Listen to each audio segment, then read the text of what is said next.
Your sister finished all the milk this morning. Well, here's how you're gonna get her back. Step 1, you're gonna tell your sister Vin Diesel's at your house for a family reunion. Tell her Vinny's making a big old bowl of bolognese, and if your sister wants a plate, she better get back home ASAP. And tell her to bring some chilies. Vinny loves chilies.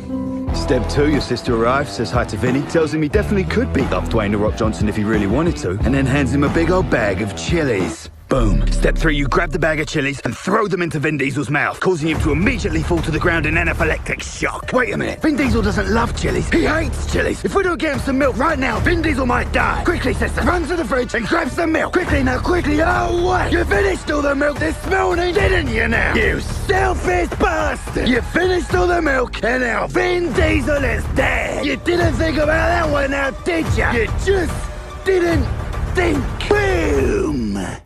Now, step 4, your murdering sister simply looks down at Vin Diesel's lifeless body and begins to cry her eyes out. She vows to never finish the milk again, and you walk out of there with a smile on your face. Well done, mate. Justice has been served. Your girlfriend's ex keeps texting her. You want him to die strip naked in a tub full of acid. Well, you can't do that. But here's what you can do. Step 1. Start replying to the texts from your girlfriend's phone. Something like, "Hi babe, my vagina's hungry like a grizzly bear at a picnic party." Now that he's primed and ready, set a time and a place to meet up. Go for somewhere comfortable and familiar, like a neighbour's front garden. And when your girlfriend's ex shows up for his love-making session, you immediately call your neighbours and tell them there's a murdering psychopath in their front garden. He's revving himself up for an early evening massacre. He's ready to kill.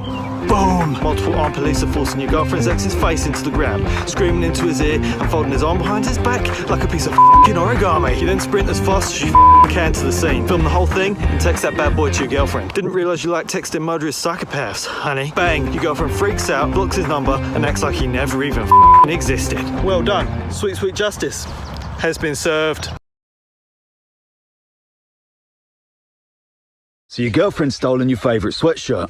Well, here's how you're gonna get it back. Step 1, you're gonna tell your girlfriend to pack her fucking bags. You've just bought 2 tickets to the Amalfi Coast, and the plane leaves tonight. Time for a cheeky vacay. Step 2, you check in at the airport, get yourself a little Mackie D's, try every single one of the duty-free perfumes, don't buy any of them, and then board your flight. And now, the games begin. Step 3, you gently caress your girlfriend's head until she falls asleep. That's right, little girlfriend, you go night-night now. And then, you're gonna grab every single pair of airplane headphones you can find, glue them to the back of her mobile phone, and strap that to her chest while she sleeps.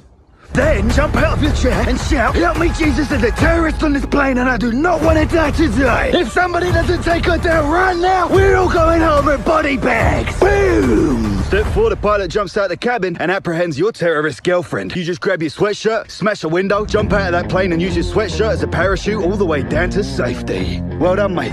You just got your sweatshirt back. So your teacher confiscated your Nintendo Switch and never gave it back. That, my friend, is theft. And at Communitypatrol, we don't like theft. Step 1, you're gonna shave your dad's head while he's asleep, kinda like mine. And then you're gonna store the hair in a little jar. Step 2, you're gonna thoroughly research every single one of your teacher's movements for the next 5 months until you locate her family. More importantly, their parents. And even more importantly, their mum. Your teacher's mum is gonna be about 60 years old. And luckily for you, according to my mate Dwayne, there's nothing a 60-year-old woman likes more than a young bearded man. Step 3, you take your dad's hair out of the jar and delicately glue it to your beard, armpit and chest until you genuinely look like a bearded young man in his early 30s. And step 4, you're going to use your previous research to infiltrate her family gatherings. Now you're going to slowly begin to imitate their mannerisms, their interests. You'll even begin to look and sound like one of them until bang! You're in bed with your teacher's mother and making love to her like a bat out of hell. Hi, teacher. I'm your new stepdad. Then, one night during dinner, you look at your teacher in the eye and you say, "Look, I'm gonna have to confiscate your Nintendo Switch," and then bang! You tear off that beard and reveal your true identity. And then you leave with your Nintendo Switch and you go home. You did it.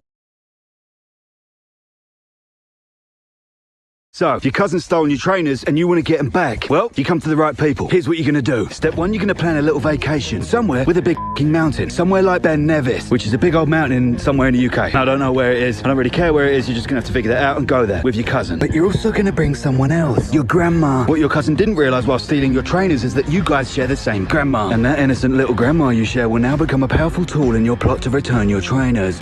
You take your cousin and your nan to Ben Nevis. And when you get there, you plan a little picnic. At the peak of the mountain. Then you and your cousin are going to wheel your grandma to the very top of that mountain, pull out the picnic basket, ask your cousin to start preparing the sandwiches, and roll your grandma right to the very f***ing edge. You're going to flick down your shades, turn on your Bluetooth speaker, and sing the following. Cut my life into pieces, this is my last resort. I'll push Nan off this mountain if you don't give me my trainers. Then you're just gonna sit back and relax while your cousin gives you your trainer's back, jump on the back of your nan's wheelchair and skateboard down the side of the mountain like Tony Hawk's. My trainers.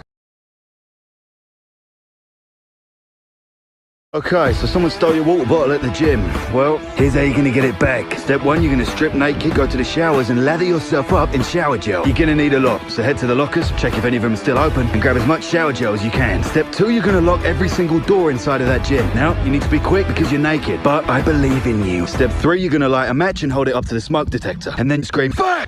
Fire! Everyone's gonna burn alive!" Boom. The staff will now set off the sprinkler system in the ceilings. This should quickly soak the ground and everything around it. Now, step 4, you're gonna lather yourself with the shower gel underneath the sprinkler system, run as fast as you can and dive into the ground. You smash into their legs at 60 miles per hour, causing them to fold and crumble before you. You then grab your water bottle with one hand and use your other hand to grab a piece of gym equipment and swing using your momentum out of an open window. And you then land perfectly on both feet, water bottle in hand, and walk yourself home. Well done, my friend. Mission complete. Landlord won't take care of your mouse problem. Well, here's how you fix it. Step 1, select one room to be your breeding ground. Now, I'd suggest like a storage room, something like that. It needs to be a room you will happily never step foot in again. Step 2, you want to cover that room in complete it. I'm talking toast, crumbs all over the floor. Like, chuck a bag of sugar in there, yogurt, milk, smear it into the carpets. Get your nan's cake mix and just rub it up those walls. Step 3, smash some holes into the floor and the skirting board. These holes are going to form your superhighway autobahn into the breeding ground, giving the mice high-speed direct access. Step 4, sit back and relax, my friend, whilst hundreds of mice form their own miniature ecosystem within your storage cupboard. This is going to take place over the next couple of months, and you just sit there and you let it happen. And finally, step 5, just move out, mate. Just leave. Just walk out that door and let the mice fully take over. Your landlord has new tenants now, thousands of them, shitting and breeding everywhere. You've literally created a living nightmare. Well done, mate. Justice has been served.